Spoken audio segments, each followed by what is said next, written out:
हरिओम। कार्तिक महात्म्य के दूसरे अध्याय की कथा।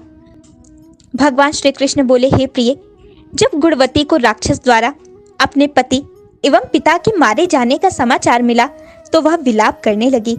हाँ पिता, हाँ नाथ, तुम मुझे छोड़कर कहाँ चले गए? मैं अकेली स्त्री तुम्हारे बिना अब क्या करूं? अब मेरे भोजन वस्त्र आदि की व्यवस्था कौन करेगा? घर में प्रेम पूर्वक मेरा पालन पोषण कौन करेगा? मैं कुछ भी कर नहीं सकती। मुझ विधवा की कौन रक्षा करेगा? मैं कहाँ जाऊं? मेरे पास तो अब कोई ठिकाना भी नहीं रहा। इस प्रकार विलाप करते हुए गुणवती चक्कर खाकर धरती पर गिर पड़ी और बेहोश हो गई। बहुत देर बाद जब उसे होश आया तो वह पहले की ही भांति करुण विलाप करते हुए शोक सागर में डूब गई। कुछ समय के पश्चात जब वह संभली तो उसे ध्यान आया कि पिता और पति की मृत्यु के बाद मुझे उनका अंतिम संस्कार भी करना चाहिए, जिससे उनकी गति हो सके।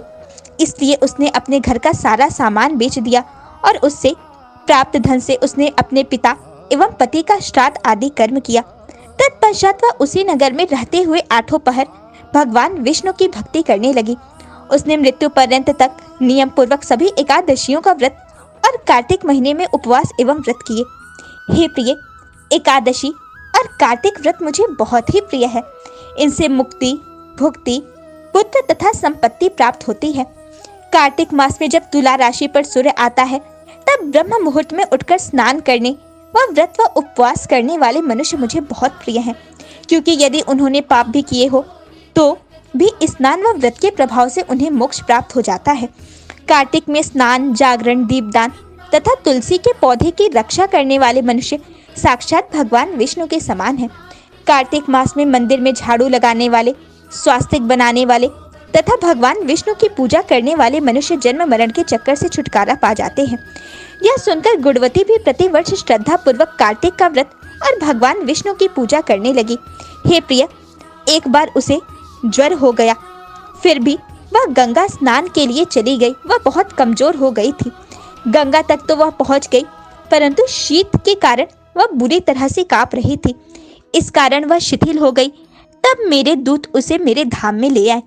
तत्पश्चात ब्रह्मा आदि देवताओं की प्रार्थना पर जब मैंने कृष्ण का अवतार लिया तो मेरे गण भी मेरे साथ इस पृथ्वी पर आए, जो इस समय यादव हैं।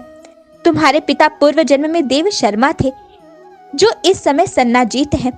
पूर्व जन्म में चंद्र शर्मा जो तुम्हारा पति था वह डाकू है, और हे देवी, तू ही वह गुणवती है। कार्तिक व्रत के प्रभाव के कारण ही तू मेरी अर्धांगिनी हुई है। पूर्व जन्म में तुमने मेरे मंदिर के द्वार पर तुलसी का पौधा लगाया था, इसलिए वह तेरे महलों के आंगन में कल्प वृक्ष के रूप में विद्यमान है। उस जन्म में जो तुमने दीपदान किया था, उसी कारण तुम्हारी देह इतनी सुंदर है और तुम्हारे घर में साक्षात लक्ष्मी का वास है।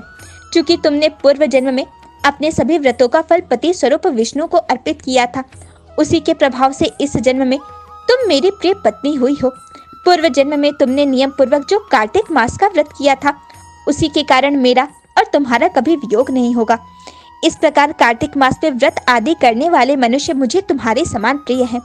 दूसरे जप तप यज्ञ दान आदि करने से प्राप्त फल कार्तिक मास में किए गए व्रत के फल से बहुत थोड़ा है, अर्थात कार्तिक मास के व्रतों का 16वां भाग भी नहीं होता है। इस प्रकार सत्यभामा ने भगवान श्री कृष्ण के मुख से अपने पूर्व जन्म के पुण्यों का प्रभाव सुनकर वह अत्यधिक प्रसन्न हुई। ओम शांति ही शांति ही शांति ही।